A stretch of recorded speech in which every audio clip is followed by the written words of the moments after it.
Hi, everyone. Thank you so much for joining us on our Ask Me Anything webinar. We really appreciate you spending time with us during these uncertain times with everything being pretty crazy right now. And we're just really thankful that you're spending your evening with us. My name is Michaela, and I'm one of the counselors at Moon Prep. I'll tell you a little bit about myself and then introduce Lindsay, and then we'll talk a little bit about just what Moon Prep is all about and how working with a counselor works. And then we want to get to all of your questions tonight. So, just a little bit about my background. I was previously an admissions counselor at a Big Ten university. So I've been the one in the seat reading applications of students, that were prepared for their college applications and ones that really were written the night before. So I have a lot of perspective as far as, what to write your personal statement on, since I've seen so many of them. And before I began working as an admissions counselor, I was a staff writer for a national magazine. So I have a lot of information about the editorial side of things and writing essays that I love to bring all this behind the curtain knowledge to all of you on webinars like this. And here with me on this webinar is my coworker Lindsay. Hi, everyone. I'm Lindsay. I'm also a counselor here at Moon Prep. I'm also the SAT, ACT tutor, and I've been doing that for several years now. And so I've been a member of the team for, just like Michaela, a couple years now. And I focus mostly on helping students write their essays, tell their story. That's my big passion, is making sure that you, as a student, are able to have your voice come through on those application processes. But of course, we help, as Michaela will explain greatly, throughout the entire process. And so we're super excited to have you here, and that you took time out of your evening to join us. And if you have any questions, we did have some questions that came in beforehand, but feel free to start writing them in the chat, because we'll be answering questions this entire time, because that's what the whole point of this is. So feel free to start writing in your questions in the chat. We'll answer any kind of topic related to college admissions, preparing for college admissions. So feel free to ask any questions you want. And also make sure to hit subscribe to our channel. We've got a ton of webinars. We've got a ton of information, interviews that are coming up. So we would love to share that with you. So hit subscribe, and we will send you lots of great content over the next couple of weeks and months. But I'll let Michaela take back over. Yeah, so we want to share a little bit about who Moon Prep counselors are and what we're all about. Lindsay and I spend our time now working as independent counselors at Moon Prep, and our team is made up of independent college counselors who work with students virtually and work guiding students through the entire admissions process step by step. But we also help guide underclassmen through high school as well. The counselors at Moon Prep serve as a guide and a mentor to our students. We're helping our younger students or underclassmen to select the right classes for their major and helping them narrow down their career interests to choose a major. We're also helping our students find summer research opportunities or internships or even shadowing experiences if they need shadowing hours with doctors. We're really helping our students build the strongest possible applicant profile so that when their senior year rolls around, there are absolutely competitive candidates for even the most selective universities on their college lists.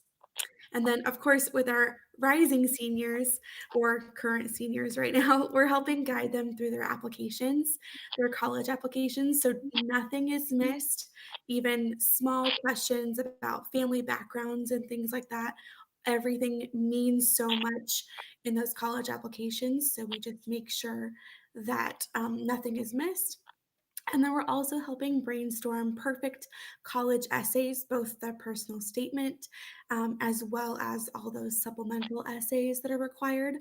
And we're helping brainstorming the perfect topics based on the hundreds of effective ones that we've seen in the past 3, 5 years together. And so essentially, we're working with each student in a one on one capacity. We don't follow a typical Monday through Friday 9 to 5 schedule. we're working nights, weekends, and in various time zones, honestly, just whenever it's convenient for the student because the student comes first.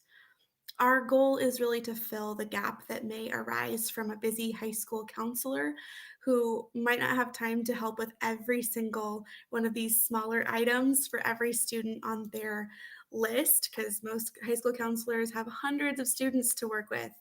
And also, most high school counselors guidance counselors at their school aren't usually proofreading students' essays on a Saturday night or hopping on a phone call, to help a student submit an application at 10 p.m. And that's exactly what we do and what we're here for. Our company is really unique because we accept only a limited number of students for each counselor and also in each grade. So we can really completely focus on our students' individual needs. And we also work with medical school applicants and grad school applicants too. Our focus of MinPrep is really on highly selective college admissions and direct medical programs, which are also referred to as BSMD programs. And kind of one of the cool things about MinPrep is that we really meet regularly to share advice about our students and ask questions of each other as counselors too. So when you work with one of us, you're honestly getting all of our combined expertise because we're meeting and talking and sharing about, questions that you have throughout the process. So when you work with one of us, you're working with all of us. Yeah, perfect.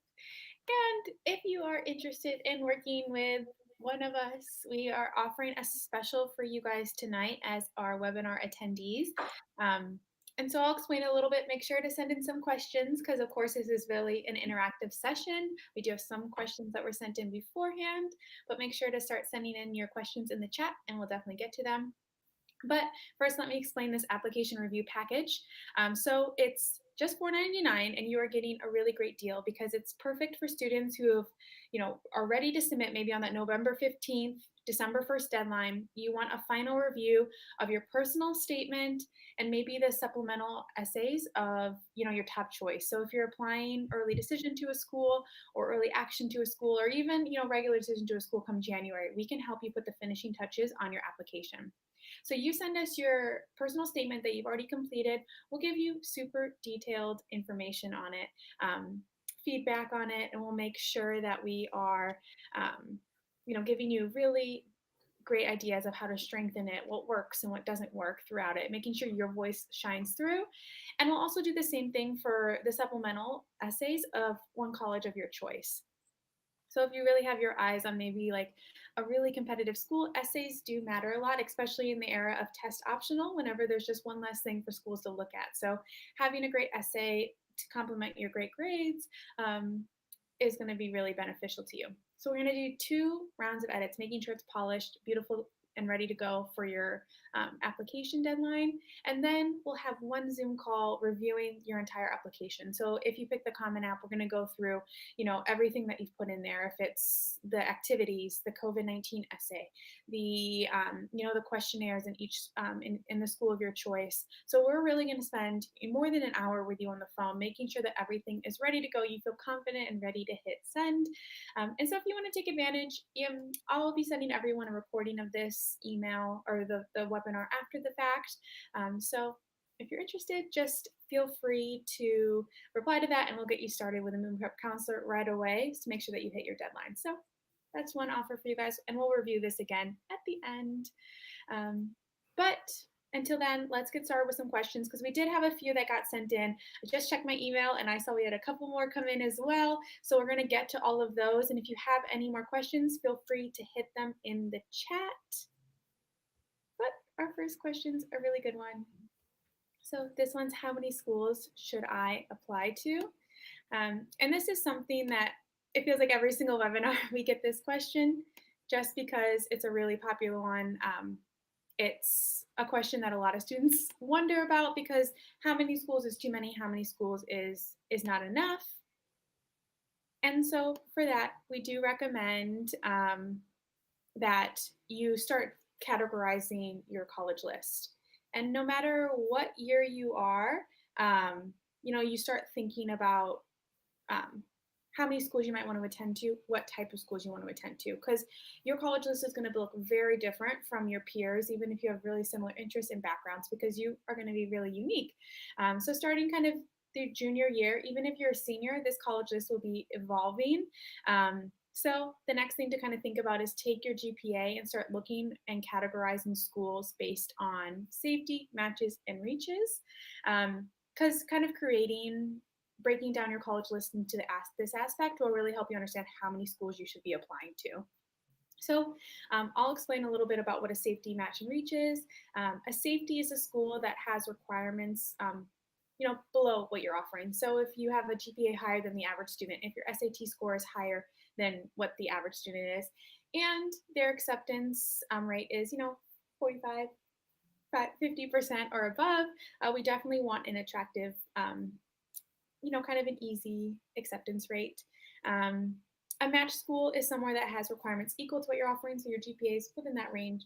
Your SAT or ACT score, if you're submitting, is within that range. The acceptance rate there will be about, maybe 20 to 45% or so. And a reach school is any school that has requirements higher than what you're offering, as well as an acceptance rate of like, in the teens or below. So if it's like a Harvard, even if your qualifications match what the average student accepts, um, you might, it's a reach for everyone, even if you're number one in your class. A 5% acceptance rate is a 5% acceptance rate no matter who you are. So it's really tough. They can't accept every top student. So that's kind of something to consider. Um, and we do recommend that you have, at least 3 schools in each category. Your list will evolve as you go along. But if you're applying to Ivy League schools or BSND schools, like a lot of our students are, your list will probably be much larger. You might have maybe 7 to 10 schools in the reach, maybe a couple matches, and then, a couple safeties as well. If you're staying in state, maybe you just have to apply to 5 or 6. If you're kind of exploring your options, you might want to apply to 7 to 10. It kind of just depends on what your college goals are. Absolutely, and honestly, if I can add to this, Yeah, of course. the earlier that you can start building this college list really just honestly helps you because then you can start looking at your supplemental essays in advance and also their requirements, like, do they require an SAT subject test? Or, if you're going into engineering or something in a specific college, they might have requirements like they have to see 4 years of math, and they specifically need to see calculus or physics or something like that. So, the earlier that you can start planning this college list just helps you make a plan for your academics, and so you're finishing out your high school experience with these schools in mind. So, truthfully, as early as you can possibly make this college list, it doesn't really matter how many schools you're applying to, like the question asked. Just try to look at it as early as possible so you just make things as easy as possible for yourself. Yeah. And as Michaela knows, college lists definitely evolve throughout the year. We've had Yeah. seniors the day of application day changing everything. So it definitely is an evolving process. So your list won't be ever set in stone until the deadlines have passed. So keep that in mind too. You're not like 100% committing whenever you make this college list. Kind of Mhm. as you learn more about the school, as you learn more about the process, maybe even as you get into a safety school, you might not want to apply to another safety school if you really have no desire to go there. So just kind of keep that in mind as you're going along. Your list can definitely evolve. Yeah. Yeah. And they do. They're Yes. supposed to. That's okay. Okay, so now we have a question that got sent in that says, how do I apply to colleges? So, this is a great question. This is again where having that college list really comes in handy because on the Common App, you can only apply to a limited number of schools. It's 20 schools. And so if you have more than that number of schools on your list, then we need to start looking at maybe, do they accept the coalition app or, which schools do you want to do a school specific application? So those are kind of your options are doing these combined application profiles like the coalition app or Apply Texas is another one and then or the Common App. And they'll all have different requirements as far as the word count on essays, for the personal statement and things like that. The supplemental essays for each college will stay the same no matter how you're applying to them. But again, this is just why it's really good to start your college list early so that you can map out if you have more than those schools. Good wordplay there, map out. Yeah. It says map on that. I didn't even plan that. That was beautiful. Happy accident.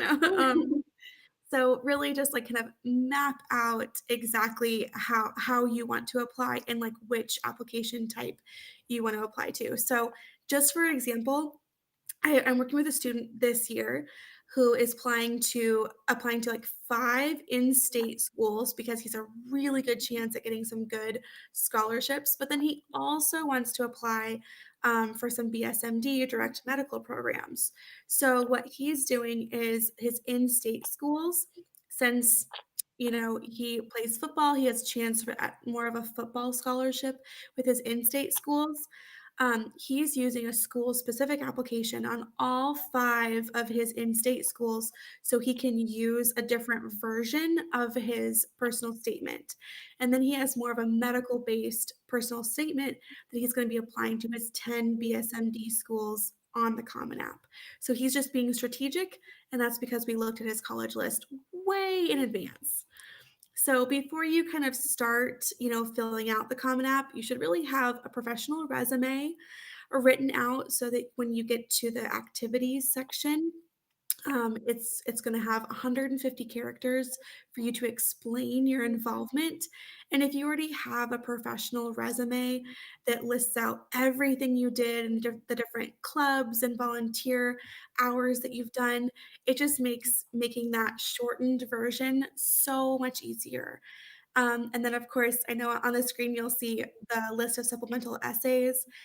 If you create a list of all the supplemental essays you have to write and you're doing it way in advance, then you can write essays that, can be used for multiple schools. So you're not reinventing the wheel for every new essay you have to write. If one talks about describe a time that you showed leadership, and another time says, describe a challenge that you overcame. You could really write one that kind of like met both of them. If you're overcoming a challenge in a club that you were a leader in, then your essay can cover both of those topics, and then you don't have to reinvent the wheel and write it all over from scratch for both. And then before you start reading or writing the personal statement, I always just recommend starting by reading tons of sample personal statements. Go out and find them on the internet, read as many as you can find because it helps you get an idea of strategies that you like, things you might want to incorporate or try to emulate by your own using your own story, your own words, and just gives you, some ideas. Every single time that I feel stuck when I'm writing, I go and, like I like to write books in my spare time. And if I feel stuck, I go and find a book in that genre and, write down little quotes that really inspire me, sentences I really thought were really effective, that I really thought were beautiful, and that inspires me. So do the same thing on this shorter novel, your essay.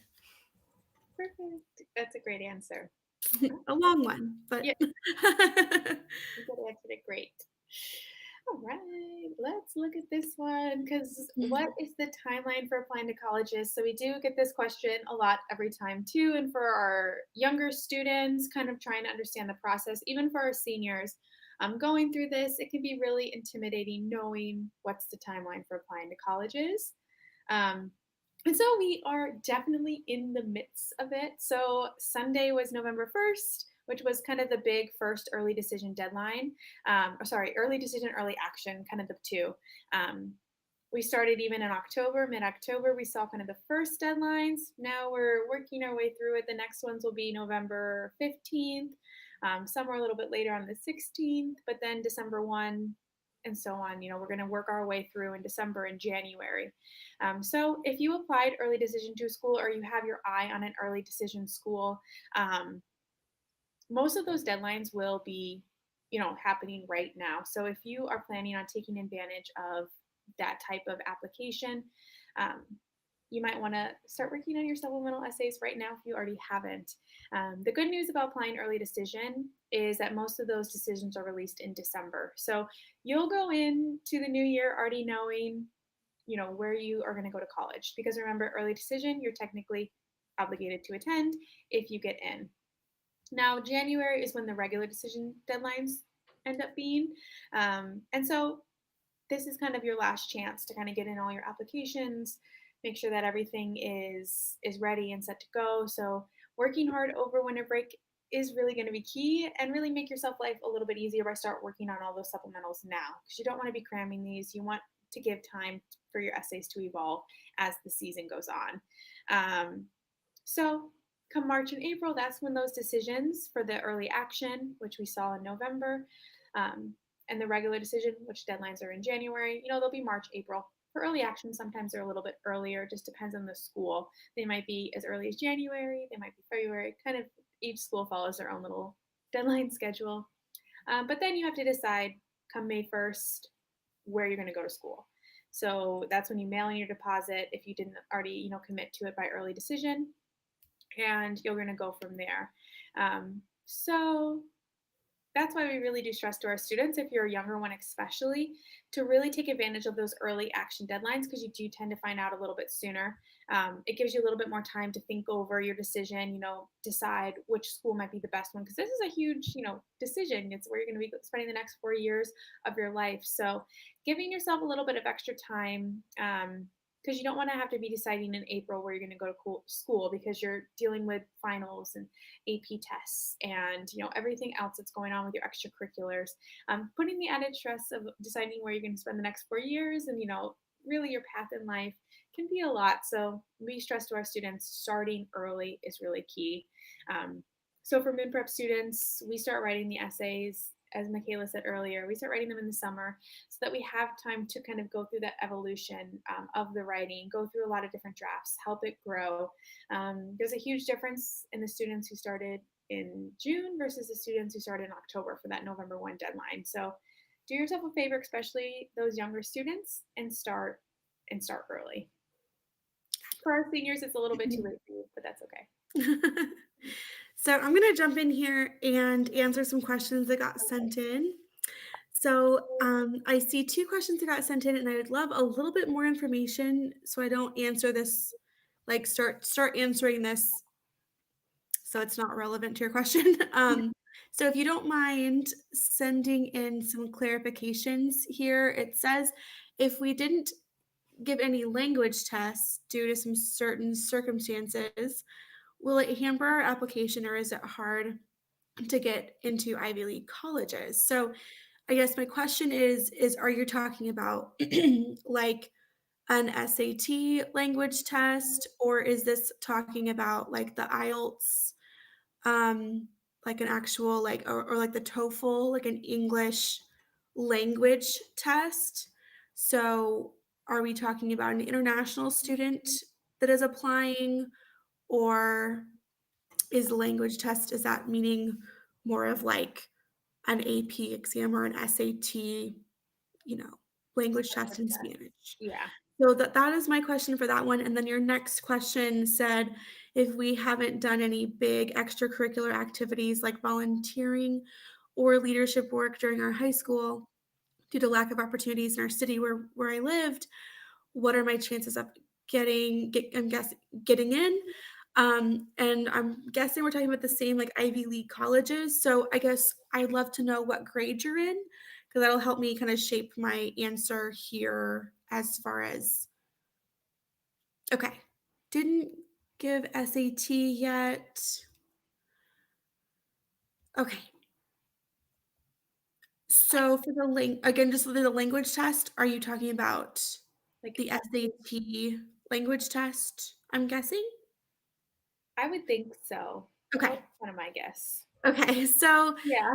if you didn't take an SAT subject test that was a language test, that is not Okay, that is not going to, like, hugely hamper your chances of getting into an Ivy League. The majority of Ivy Leagues, like, don't, like, require a Mhm. subject test of any kind, and so, I mean, every single school is different, so you'll have to kind of, like, check out what their requirements are specific to the schools that you're thinking about, but not doing an SAT language test isn't immediately gonna, like, knock you out of the running at all for a language test, especially if you have other things to back it up, like great grades in your language classes in high school, and then also, maybe if you took an AP exam or something like that, so you have an AP score, they can just see, your proficiency in language in other ways. Again, if the schools that you're applying to will have language requirements, like the school I used to work for required 2 years of a language before even considering your application. So look at like the minimum requirements for the schools you're interested in and just make sure you have that and that you're showing good scores in those required classes too. And if you are a senior, it says class 12, and you haven't done any big extracurricular activities like volunteering or leadership work in your high school due to lack of opportunities in your city, there are other things that you can do to kind of think outside the box and add something to your resume. That doesn't mean that you don't have a chance of getting in. Grades and test scores do mean a lot to these, big name universities, these top tier universities. But that also doesn't mean that you need to completely hinge your hopes on like, "Oh, I don't feel like I did a lot, I hope I get in." You could still potentially add something for any school that you're planning to apply to in January or something. This is the time that you can reach out to a nonprofit and ask a local nonprofit and ask if you can, rebuild their website or something. That's not something that you have to have like look for an opportunity for like they're not going to do a posting about that, and that's not something that you'd have to go in person or do anything about. It would just be something that you could do virtually, and you could put it on your resume that you helped build or revamp the social media or something like that of a local nonprofit. So reach out to some organizations around you that have causes that you believe in or maybe that you're connected to in some way, and just see if you can do something like that virtually and add something to your resume that would look good to these top tier colleges. So if you're in, 12th grade, first of all, there's still time. Mhm. And to be honest, if you have like no extracurricular activities like volunteer or leadership and things like that, it's definitely not going to look as good to those Ivy League schools as someone that does have kind of a stacked resume. So again, there is just still time to do some outside the box ideas. And I have more examples, and I know there's someone that asked a similar question that has a slide, so I don't wanna, like, cover it right now Mhm. and not have anything to talk about when that slide comes up, but there are more things to come as well. For sure, and I'll add to that a little bit because I did some interviews a couple, maybe like a year or so ago now, about like asking about to a competitive school, competitive. It was like a competitive summer camp too that I had asked the question to, um, about what how they compare their students. Someone from New York City is going to look very different from someone kind of in like a rural town in like Wyoming or something like that. So they are not comparing apples. It's not apples to apples here. It's definitely apples to oranges, and they understand that, and they're not going to compare you the same way if you haven't had the same opportunity. Um, and so I would really suggest that, you do try and find your passions. Like Michaela was saying, reach out to those nonprofits. There's tons of virtual internships. There are so many opportunities right now. This is like the ideal time for students who kind of are um, maybe feel like they're a little bit away from civilization, um, to find a connection to a business, a nonprofit, getting an internship somewhere, even attending a virtual camp or something like that. There's so many virtual opportunities that won't cost you any money. Mhm. And I think he had a or s there's a follow-up question he can you please Mhm. suggest how to find these opportunities virtually online? So I would just literally start by searching for, your city and then like nonprofit and just see like what pops up, who has maybe like an outdated website. You can really create like a website for them. I think on why am I blanking on the name of WordPress? thank you. It's been a long day. I don't know what word I was thinking, but it was not WordPress. It was a W, but it was not WordPress. But I mean, creating a domain is $100. So all they'd have to do is just, well, I guess if they have all the domain logins, you could just go in and change it. But just like look and see like maybe who doesn't have a social media presence or who has kind of a really outdated website or something, and then just reach out to them and say, "Hi, I'm a high school senior." Just like literally Mhm. email them or Facebook message them and just say, "I'm a high school senior and, I really care about the cause that are working for, and I am looking for ways to build up my high school activities. Can I'd love to offer my services to revamp your social media or um your website, and I'd love to set up a Zoom meeting with you to discuss this further." So that's just kind of um one idea, basically. Oh, and I think someone, like, wrote in something Yeah. suggestions. That's perfect. Yes, Exactly, perfect. this is a really good suggestion, just so I mean, even you don't even have to, like, insert your location right now just because of COVID Yeah. going on. It could be nationwide at this point, it could be a totally virtual opportunity, Yep. and so we're working with some, like, even international students on finding some opportunities here in the US because their location does not matter right now. As long as you can, produce the work, you can show that you're passionate about it, it does not matter. So, this is really great advice. Search within your interests. Of Mhm. course, if it's a science competition, that would probably have to be in person. But if it's volunteering virtually, it doesn't matter where. In the follow up email, we wrote an article about finding some opportunities virtually for students. And so I'll include that in the email as well, just so you guys Mhm. have that information. And just as an example of, like, here's how to search within your interests. So, I used to work for a magazine and everything, and I also grew up riding horses. So, when I moved back to, the area that I live now for my husband's job, I literally just reached out. I just started searching for, like, horse nonprofits, and now for the past 5 years, I've, been writing and designing a, like, local, newsletter. I call it a publication because, like, most of the time it's, like, over 20 pages, so I'm Oh just all my snooty about it. And I'm like, that's not like a three-page newsletter anymore, okay? And but, gosh. like, I've, been designing and writing a newsletter for them for almost 5 years now, and I literally was just searching, like, horse nonprofits and contacted them, and they were like, "Hey, we actually had someone, like, quit that was doing our newsletter. You used to write for a magazine, like, can we pay you to do this?" And it was just an email. Like, it was just an email that I sent out, and it happened to be good timing. But I was just sending emails out, just being like, "I wanna be involved in some things. I don't know anybody," you know? So that's just start emailing people in your interest, and I did it.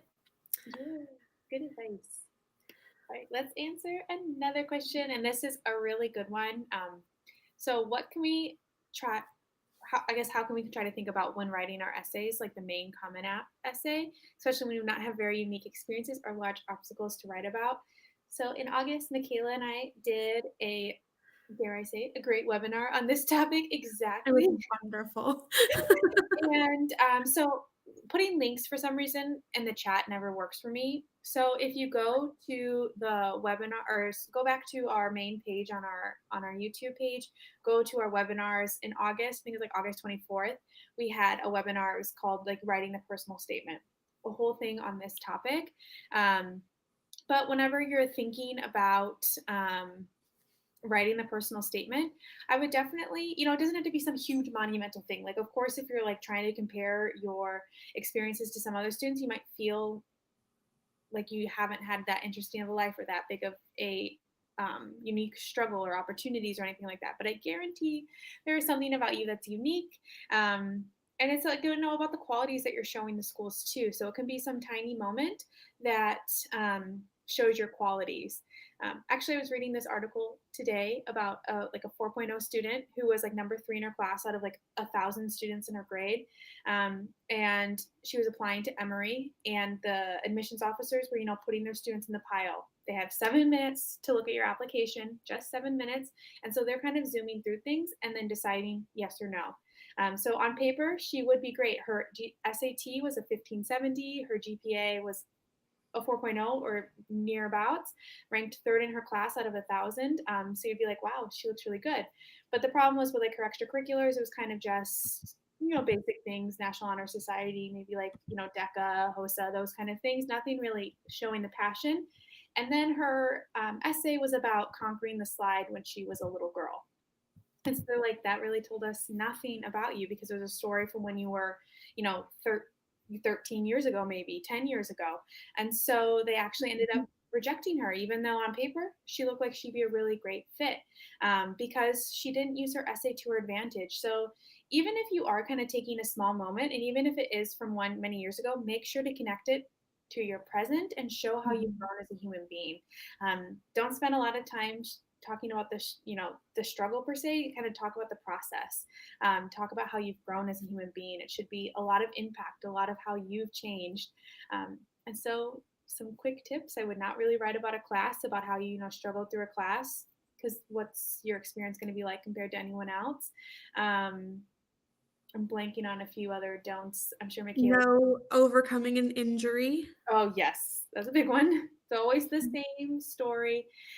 If I can read your essay and then read another student's essay on the same topic and it's really similar, like it's not worth Mhm. the word count. So kind of think about what story you're telling, what qualities about you are unique, and how you can show us those qualities. So I would definitely say check out that webinar, and Mhm. we can. Yeah, I think that has a lot of really great ideas about how to kind of help you brainstorm and think of a good topic too.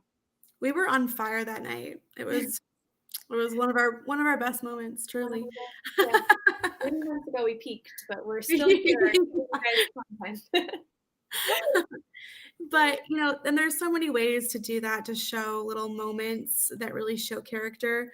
I had a student who last year wrote about, I believe she wrote about, I'm trying to remember like all the things behind it, but how her father had to go overseas and her mom was like working really long hours. Her mom was a doctor and like was just kind of working like long 12-hour shift kinds of things.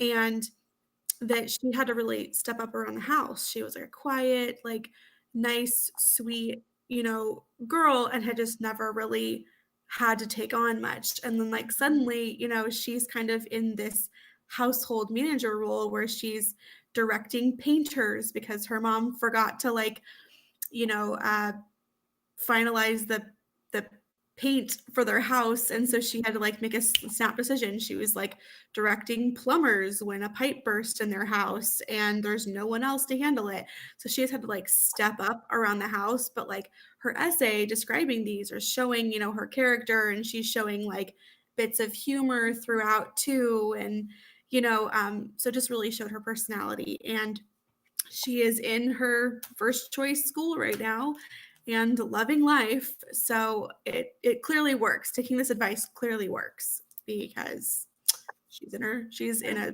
program that only takes like 10 students. So Definitely works. Perfect. Okay. So it's a kind of a follow-up question to, if you Mhm. come from an environment that really focuses more on academics rather than extracurriculars, and that is a lot of like our international students. The focus isn't so much on the outside of school versus the inside. But I Mhm. mean, even if your school doesn't really put a good focus, that doesn't mean that you couldn't, that you haven't Mhm. been doing other things, that you don't have, interests and passions. It doesn't have to be a school-related club by Right. any means. It doesn't matter if it is a school-related club or not a school-related club. In fact, we kind of like it better when it's not a school-related Mhm. club because it's something you're actually interested in, and usually you have a deeper level of involvement too. So, like for example, if you really love tennis, that's great. if your school doesn't have a tennis team, that's fine. You can maybe start your own team, start a tennis club, be teaching lessons to kids down the street, whatever, kind of Mhm. thing like that it might be, you can totally Mhm. be doing that. I had a student who, started a book club. And so he did that every single month with his friends. He also started like his own little magazine. So there's lots of little things you can be doing Yeah. that isn't related to school at all, but it's something that you're interested and passionate about, and it's okay that it's not a school related thing. You definitely Mhm. have hobbies, you definitely have interests, so kind of thinking about how you can, make some impact on your community with those, whether or not it's volunteering or job shadowing, whatever it might be, there's definitely something you could be doing. Mhm. And again, there's still time to get things like that on your resume. And again, like I have another student who is also a senior and is also coming from another country that is his country is also very based on academics.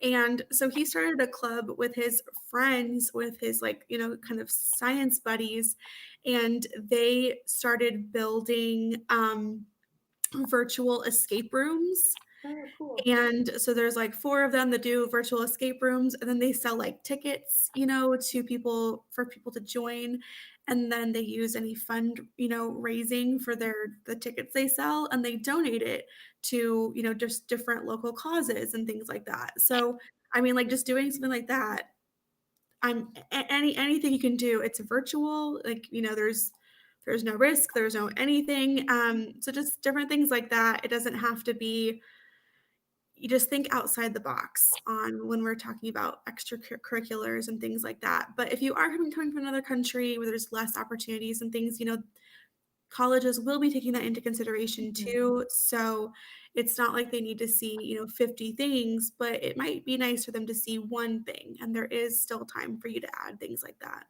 Definitely. Good answer. All right. So I think we answered all the ones in the chat. So if you guys Yeah, think of anything as you're going along, feel free to type send them it in. in. But we'll keep going through some of the ones that were sent to us beforehand in the meantime.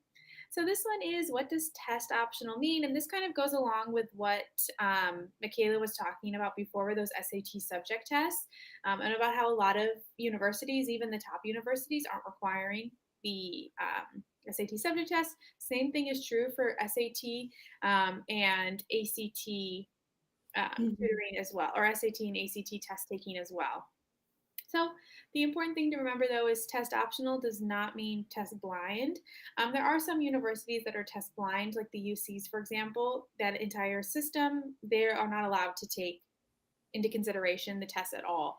Um, like a judge even ordered it, so like you have guarantee that there will be not be looking at your tests even if you submit it. I don't even think you can submit them this year.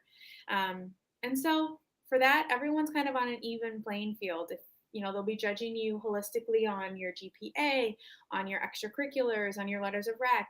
Um, did I say essays? I can't remember, but also those. So kind of everything that you've been doing for the past couple of years.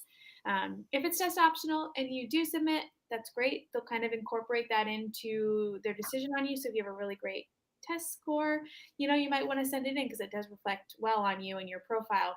If your test score is a little bit lower, maybe you don't want to submit, and they won't hold that against you. They'll still be kind of judging you holistically elsewhere, but they might be like scrutinizing your AP scores or your grades a little bit more just to kind of see what student you are. But overall, it's still going to be a very holistic process.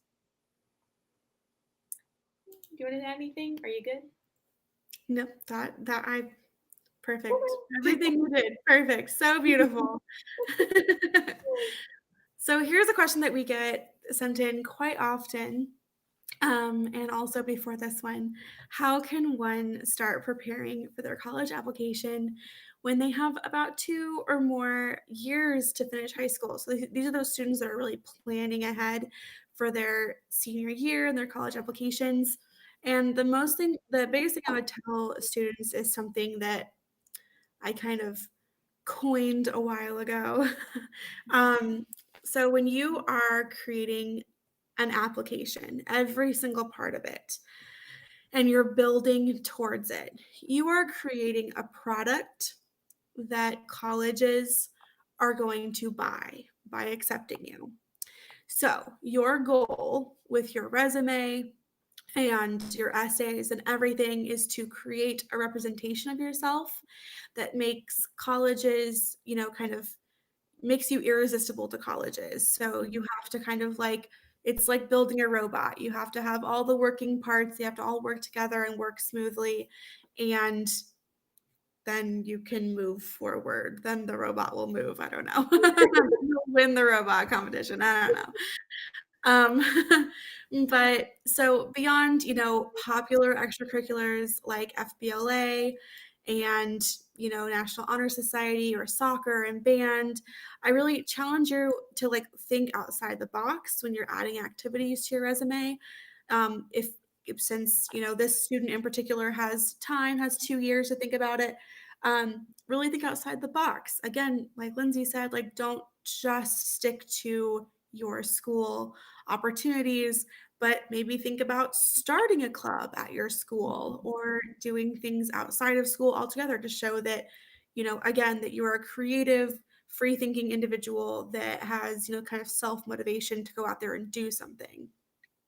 And again, the good news is that students that, are talking about this 2 years in advance totally have time for that. So here are some good ideas. A future STEM major could write a children's book about a kid building a castle that collapses to build like a sandcastle building a child building a sandcastle that collapses.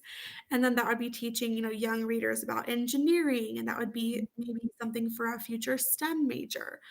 Or, if you're honestly interested in any area, any, area of interest, any career interest, you could pitch a story about your own high school perspective to a magazine and at least get published in a publication, just so you have another thing on your resume that you wrote a blog or something like that for a publication. Again, if you're technologically inclined, reach out to small nonprofits and offer to help them create a professional website or develop an app or something like that that maybe is a gap that they don't have. You can fill that gap, get something on your resume. It's a win-win-win. But above all, especially during quarantine, you can take this time to really use it as a resume booster. Like, don't colleges are not going to be impressed by the students that took an entire year to sit there and play Call of Duty. They want to see the students that are self motivated, that have used this time to think outside the box, to add something to their resume. Like the student I mentioned that, created the virtual escape rooms. That is exactly the kind of thing they're looking for.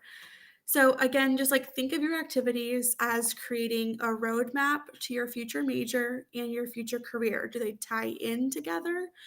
And then what activities can you do right now to get you there? So, what is the best pathway to get you to your future major? And, unless you plan to become a band director or something, it's probably not joining like just marching band and that's like the only thing that you're doing.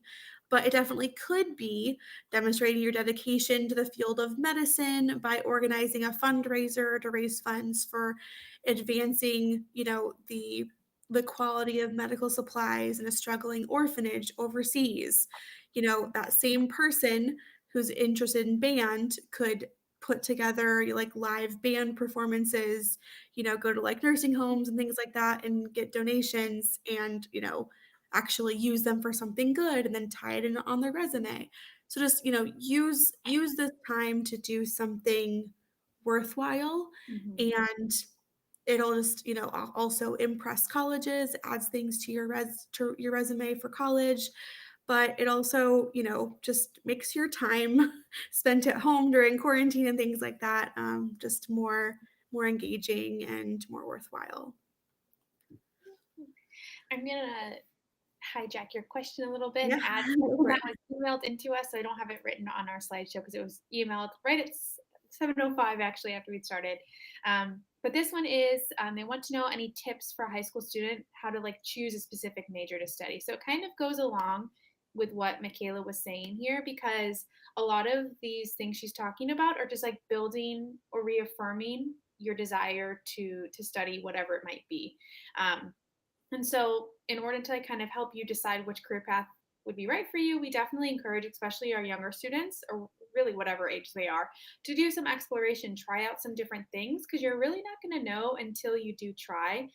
So, if it's taking an online class in a subject, or job shadowing, or doing an internship in some field, or volunteering for that nonprofit that we were talking about earlier, in like a social media marketing position or business administration, whatever it might be, trying to get some experiences in the real world as much as possible to understand which at least subject you're interested in, and then you can kind of narrow down the major from there. Summer camps are a really great way to do that. Like for example, if you're interested in business, a lot of our students do Beatable, which is like a business entrepreneurship where you come up with a um, business plan and a product and kind of learn how to pitch it to the world.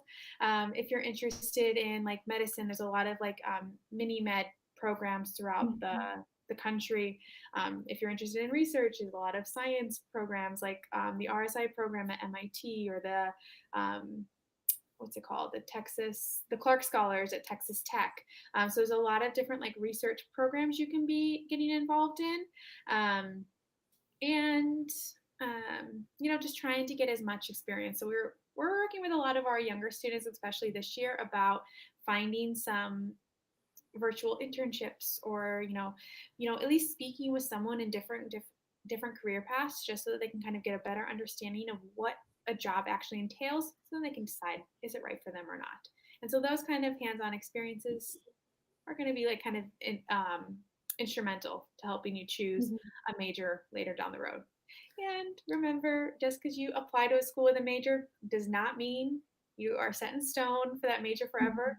Mhm. I started off as a business major, and I did 4 semesters as a business major, actually 3. And then the night before my 4th semester, I was like, I hate this. It's not for me. I switched to journalism, and here I am now helping students write their personal statements. So you definitely can change.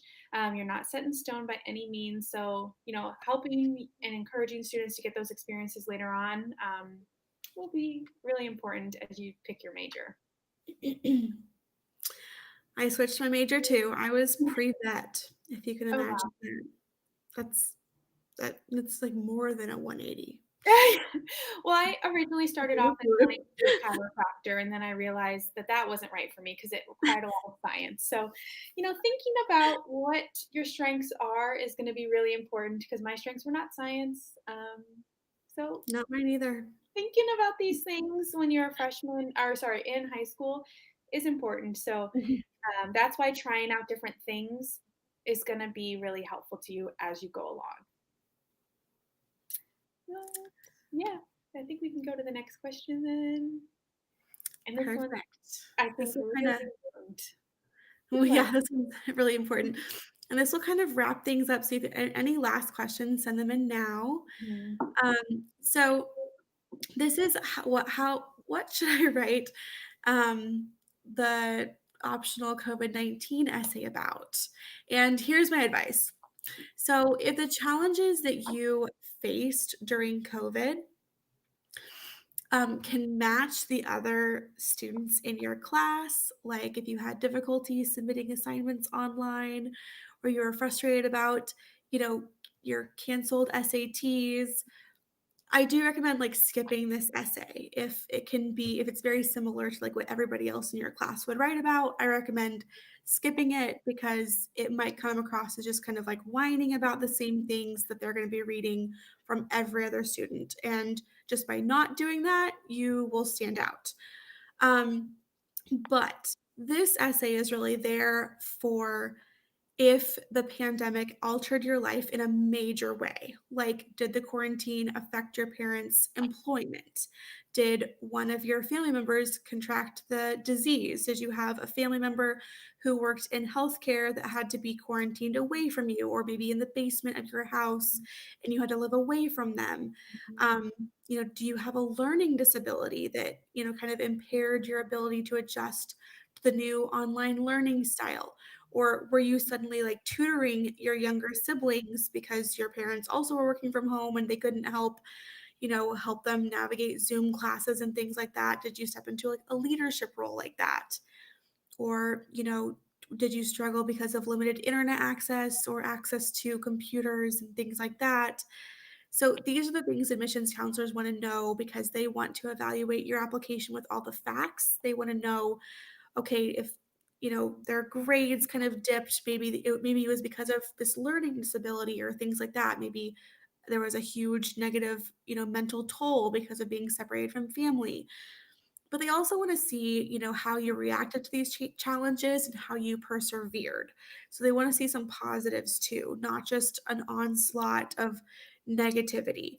So just to make sure that if you're writing this essay, you can also describe your positive response Mhm. to the situation you were placed in. So, just for an example, a student that I worked with,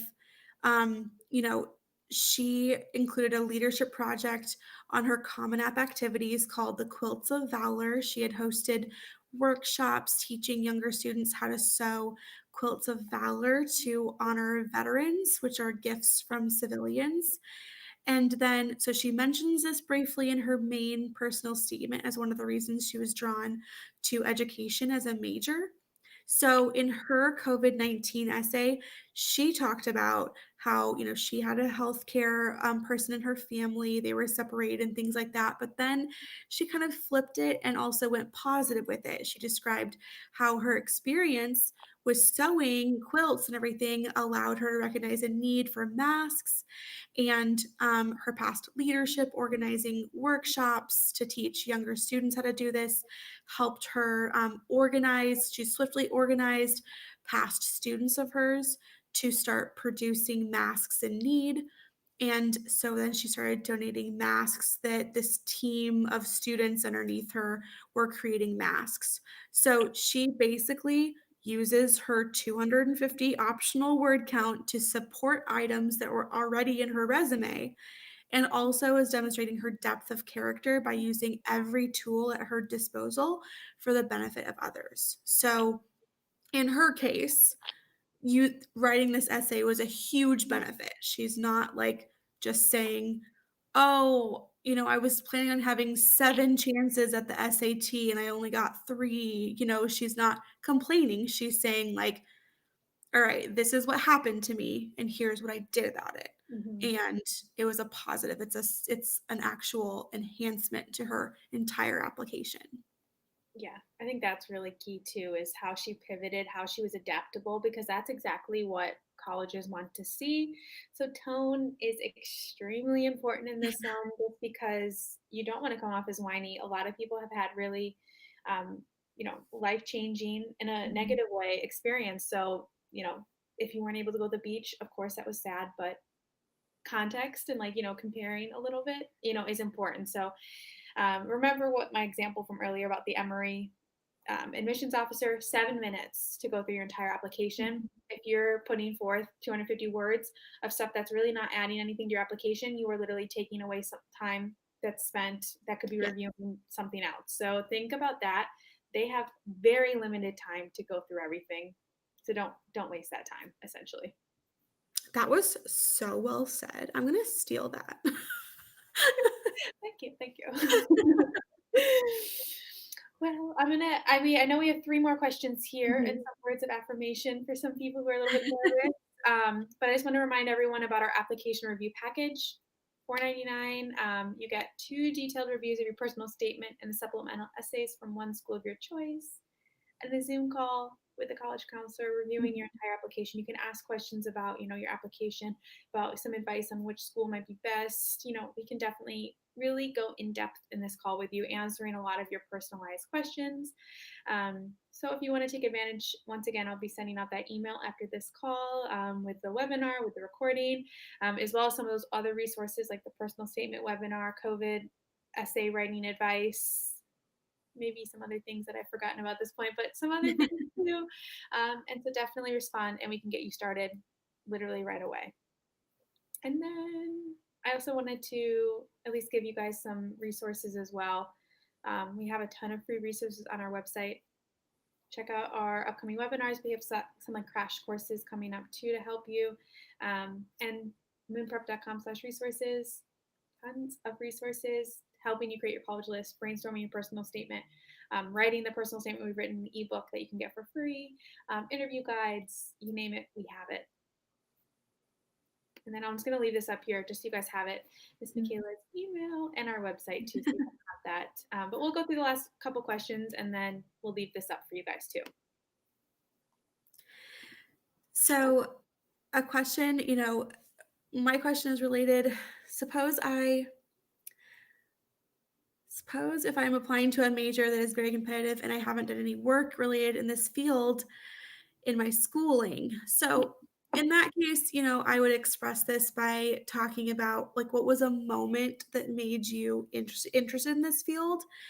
And even if you haven't necessarily done a ton of, extracurricular or academic things to support your interest in this major, I would recommend, just kind of like talking about it as like, are you interested in medicine because, your younger sister has allergies, horrible allergies, and there was a moment that you were at a restaurant and your sister was, rushed to a hospital, and this was the moment that you wanted to spend your life, educating others on allergy, education and things like that, so that fewer people are spent in these, kind of like life altering moments and like how to get tested for allergies early and things like that. So, like, that is a way that you could talk about it without ever bringing up extracurriculars um, or academics at all. It's just a moment that led you to an interest in a major. So that's a suggestion.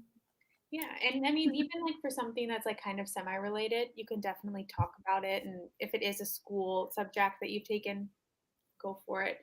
You can even take like classes like on EDX or like Coursera. I don't know how to say it, but Coursera. Or Udemy? Is Udemy? Udemy, yes, that's a good one. A lot of those are free. So you could even like, start taking a course on that and kind of talk about wanting to build that information from there. If you don't have any knowledge, and that's another great way to kind of help you decide a major choice from earlier too. This is a really great question about what's the key for STEM-oriented students wanting to apply to liberal arts colleges. And I would say it's really all about like, explaining your experiences and how it's kind of led you to that path, kind of like what Michaela was saying. So I Mhm. have one student who was super like computer science. She wanted to be a computer science and that's 100% what she wanted to do. So she was like on the board for Girls Who Code. She was in robotics. Like she was heavily robotics, coding, that kind of thing. And then she Mhm. attended like a mini med camp and then pivoted towards medicine. Of course, it's like still kind of in that same Mhm. STEM field, but definitely very different interests and realized doctor is actually what she wants to do. So instead of kind of ignoring those experiences that she's had, she incorporated it in and kind of showed how her past experiences are going to help her future experiences. So she talks about how, like in robotics, she learned, a lot about technology and how to work with her hands. A lot of medicine is, working with your hands, and there's like a lot of technology advances in technology that have been happening over the last couple of years, like with surgery, doing surgery via I don't even know technology fields. Not my strong point, but she wrote a really great essay about that and about how like the problem solving skills she learned in like the computer science classes have now helped her in her future career in medicine. So kind of thinking about how you can pivot and show them how your background is going to help you in that liberal arts major or choice, whatever it might Mhm. be. But there's definitely no reason for a STEM student to Yeah. not excel at a liberal arts school. Just make you a And more also you could sorry, were you okay, done? I'm I'm good. I'm good. sorry. I thought there was a period there and I just went for it. Nope, Um, run on. so at a liberal, this is one thing you could mention too, is just that, you know, maybe mention times that you excelled, in a more like a smaller environment, because that's something that liberal arts colleges really provide is smaller class sizes and things like that. So you could talk about how, your talents really flourish, with, closer mentorship and things like that. So that would be something you could mention, throughout your application is just that's something you're looking for.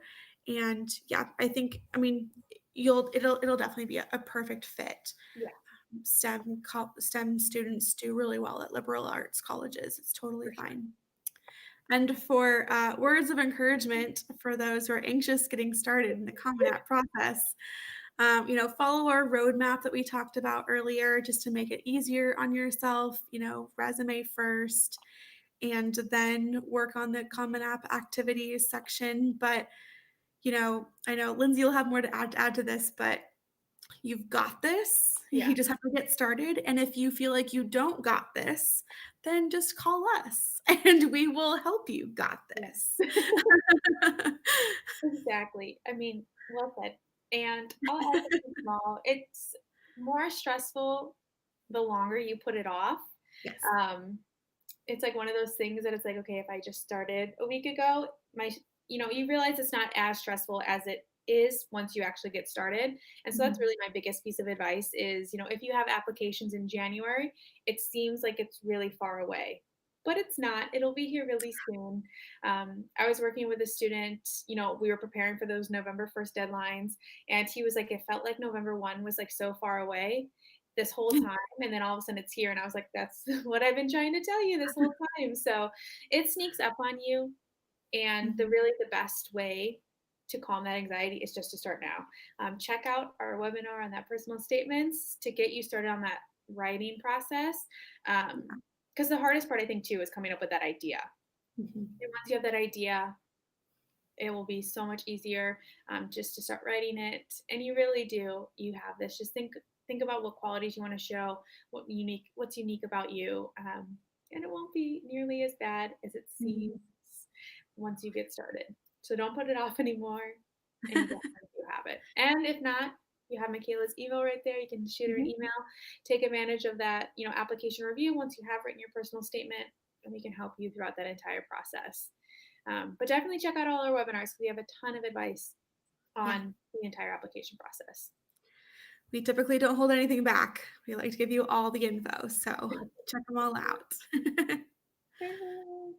Thank Well, you for spending your evening with us. yeah. We really appreciate all of you, and good luck on college applications. I know all of you are in the middle of it right now, and we appreciate you taking an hour to hang out with us.